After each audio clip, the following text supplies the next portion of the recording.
El inglés estaba sentado en el interior de una edificación que olía a animales, a sudor y a polvo. Aquello no se podía considerar un almacén, apenas era un corral. Toda mi vida para tener que pasar por un lugar como este, pensó mientras hojeaba distraído una revista de química. 10 años de estudio me conducen a un corral, pero era necesario seguir adelante, tenía que creer en las señales. Durante toda su vida, sus estudios se concentraron en la búsqueda del lenguaje único hablado por el universo. Primero se había interesado por el esperanto, después por las religiones y finalmente por la alquimia. Sabía hablar esperanto, entendía perfectamente las diversas religiones, pero aún no era alquimista. Es verdad que había conseguido descifrar cosas importantes, pero sus investigaciones llegaron hasta un punto a partir del cual no podía progresar más. Había intentado en vano entrar en contacto con algún alquimista, pero los alquimistas eran personas extrañas, que solo pensaban en ellos mismos y casi siempre rehusaban ayudar a los demás. ¿Quién sabe si no había descubierto el secreto de la gran obra llamada piedra filosofal? Y por eso se encerraba en su silencio. Ya había gastado parte de la fortuna que su padre le había dejado buscando inútilmente la piedra filosofal. Había consultado las mejores bibliotecas del mundo y comprado los libros más importantes y más raros sobre la alquimia. En uno de ellos descubrió que, muchos años atrás, un famoso alquimista árabe había visitado Europa. Decía de él que tenía más de 200 años, que había descubierto la piedra filosofal y el elixir de la larga vida. El inglés se quedó impresionado con la historia, pero no habría pasado de ser una leyenda más si un amigo suyo. Al volver de una expedición arqueológica en el desierto, no le hubiese hablado de la existencia de un árabe que tenía poderes excepcionales. Vive en el oasis de Al-Fayum, dijo su amigo, y a la gente dice que tiene 200 años y que es capaz de transformar cualquier metal en oro. El inglés no cabía en sí de tanta emoción. Inmediatamente canceló todos sus compromisos, juntó sus libros más importantes y ahora estaba ahí, en aquel almacén parecido a un corral, mientras allá afuera en una inmensa caravana se preparaba para cruzar el Sahara. La caravana pasaba por Fayum. Tengo que conocer a ese maldito alquimista, pensó el inglés, y el olor de los animales se hizo un poco más tolerable. Un joven árabe, también cargado de bolsas, entró en el lugar donde estaba el inglés y lo saludó. ¿A dónde va?, preguntó el joven árabe. Al desierto, repuso el inglés, y volvió a su lectura. Ahora no quería conversar. Tenía que recordar todo lo que había aprendido durante 10 años, porque el alquimista seguramente lo sometería a alguna especie de prueba. El joven árabe sacó un libro escrito en español y empezó a leer. ¡Qué suerte!, pensó el inglés. Él sabía hablar español mejor que árabe. Y si este muchacho fuese hasta Al-Fayum, tendría a alguien con quien conversar cuando no estuviese ocupado en cosas importantes. Tiene gracia, pensó el muchacho mientras intentaba leer otra vez la escena del entierro con que comenzaba el libro. Hace casi 2 años que empecé a leerlo y no consigo pasar de estas páginas.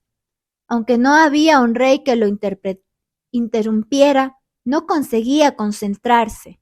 Aún tenía dudas respecto a su decisión, pero se daba cuenta de que una cosa importante, las decisiones eran solamente el comienzo de algo. Cuando alguien tomaba una decisión, estaba zambulléndose en una poderosa corriente que llevaba a la persona hasta un lugar que jamás hubiera soñado en el momento de decidirse. Cuando resolví ir en busca de mi tesoro, nunca imaginé que llegaría a trabajar en una tienda de cristales, se dijo el muchacho para confirmar su razonamiento. Del mismo modo, el hecho de que me encuentre en esta caravana puede ser una decisión mía, pero el curso que tomará será siempre un misterio. Frente a él había un europeo que también iba leyendo. Era antipático y le había mirado con desprecio cuando él entró. Podían haberse hecho muy buenos amigos, pero el europeo había interrumpido la conversación. El muchacho cerró el libro, no quería hacer nada que le hiciese parecer a aquel europeo. Sacó a Urim y Tumim del bolsillo y comenzó a jugar con ellos. El extranjero dio un grito. ¡Un Urim y un Tumim! El chico volvió a guardar las piedras rápidamente. No están en venta, dijo. No valen mucho, replicó el inglés. No son más que cristales de roca. Hay millones de cristales de roca en la tierra. Pero para quien entiende, estos son Urim y Tumim. No sabía que existiese en esta parte del mundo. Me las regaló un rey, aseguró el muchacho. El extranjero se quedó mudo. Después metió la mano en su bolsillo y retiró tembloroso 2 piedras iguales. ¿Has dicho un rey? Repitió. ¿Y usted no cree que los reyes conversen con pastores? Dijo el chico. Esta vez era él quien quería acabar la conversación. Al contrario, los pastores fueron los primeros en reconocer a un rey que el resto del mundo rehusó a reconocer. Por eso es muy probable que los reyes conversen con los pastores. Está en la Biblia, prosiguió el inglés, temiendo que el muchacho no lo estuviera entendiendo. El mismo libro que me enseñó a hacer este Urim y Tumim, estas piedras eran la única forma de adivinación permitida por Dios. Los sacerdotes las llevaban en un pectoral de oro. El muchacho se alegró enormemente de estar ahí. Quizá esto sea una señal, dijo el inglés como pensando en voz alta. ¿Quién le habló de señales? El interés del chico crecía a cada momento. Todo en la vida son señales, aclaró el inglés cerrando la revista que estaba leyendo. El universo fue creado por una lengua que todo el mundo entiende, pero que ya fue olvidada. Estoy buscando ese lenguaje universal, entre otras cosas. Por eso estoy aquí, porque tengo que encontrar a un hombre que conoce el lenguaje universal, un alquimista. La conversación fue interrumpida por el jefe del almacén. Tenéis suerte, dijo el árabe gordo. Esta tarde sale una caravana para Al-Fayum. Pero yo voy a Egipto, replicó el muchacho. Al-Fayum está en Egipto, dijo el dueño. ¿Qué clase de árabe eres tú? El muchacho explicó que era español. El inglés se sintió satisfecho. Aunque vestido de árabe, el joven al menos era europeo. Él llama suerte a las señales, dijo el inglés después de que un árabe gordo se fuera. Si yo pudiese, escribiría una gigantesca enciclopedia sobre las palabras suerte y coincidencia. Es con estas palabras con las que se escribe el lenguaje universal. Después comentó con el muchacho que no había sido coincidencia encontrarlo con Urim y Tumim en la mano. Le preguntó si él también estaba buscando al alquimista. Voy en busca de un tesoro, confesó el muchacho y se arrepintió de inmediato. Pero el inglés pareció no darle importancia. En cierta manera, yo también, dijo. Y ni siquiera sé lo que quiere decir alquimia, añadió el muchacho, cuando el dueño del almacén empezó a llamarlos para que salieran. Yo soy el jefe de la caravana, dijo un señor de barba larga y ojos oscuros. Tengo poder sobre la vida y la muerte de las personas que viajan conmigo. Porque el desierto es una mujer caprichosa que a veces enloquece a los hombres. Eran casi 200 personas y el doble de animales, camellos, caballos, burros, aves. El inglés llevaba varias maletas llenas de libros. Había mujeres, niños y varios hombres con espadas en la cintura y largas espingardas al hombro. Una gran algarabía llena al lugar, y el jefe tuvo que repetir varias veces sus palabras para que todos los oyesen.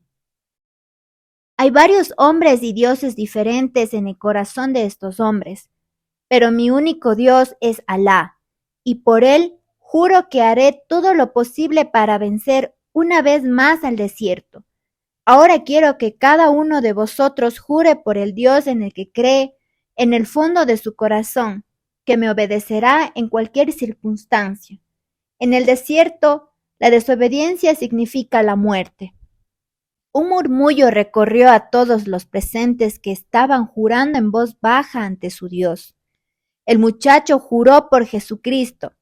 El inglés permaneció en silencio. El murmullo se prolongó más de lo necesario para un simple juramento, porque las personas también estaban pidiendo protección al cielo. Se oyó un largo toque de clarín y cada cual montó en su animal. El muchacho y el inglés habían comprado camellos y montaron en ellos con cierta dificultad. Al muchacho le dio lástima el camello del inglés. Iba cargado con pesadas maletas llenas de libros. No existen las coincidencias, dijo el inglés intentando continuar la conversación que había iniciado en el almacén. Fue un amigo quien me trajo hasta aquí porque conocía a un árabe pero la caravana se puso en marcha y le resultó imposible escuchar lo que el inglés estaba diciendo. No obstante, el muchacho sabía exactamente de qué se trataba.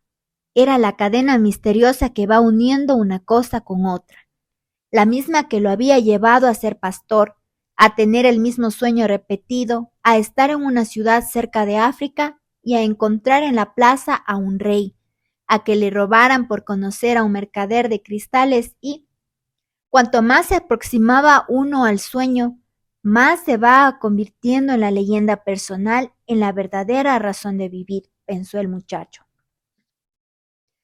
La caravana se dirigía hacia el poniente. Viajaban por la mañana, paraban cuando el sol calentaba más y proseguían al atardecer. El muchacho conversaba poco con el inglés, que pasaba la mayor parte del tiempo entretenido con sus libros. Entonces se dedicó a observar en silencio la marcha de los animales y hombres por el desierto. Ahora todo era muy diferente del día en que compartieron.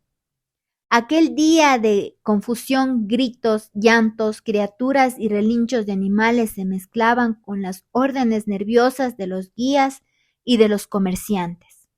En el desierto, en cambio, reinaba el viento eterno, el silencio y el casco de los animales. Hasta los guías conversaban poco entre sí. He cruzado muchas veces estas arenas, dijo un camellero cierta noche. Pero el desierto es tan grande y los horizontes tan lejanos que hacen que uno se sienta pequeño y permanezca en silencio. El muchacho entendió lo que el camellero quería decir, aun sin haber pisado nunca antes un desierto. Cada vez que miraba el mar o el fuego era capaz de quedarse horas callado, sin pensar en nada, sumergido en la inmensidad y en la fuerza de los elementos. Aprendí con las ovejas y aprendí con los cristales, pensó. Puedo aprender también con el desierto. Él me parece más viejo y más sabio. El viento no paraba nunca.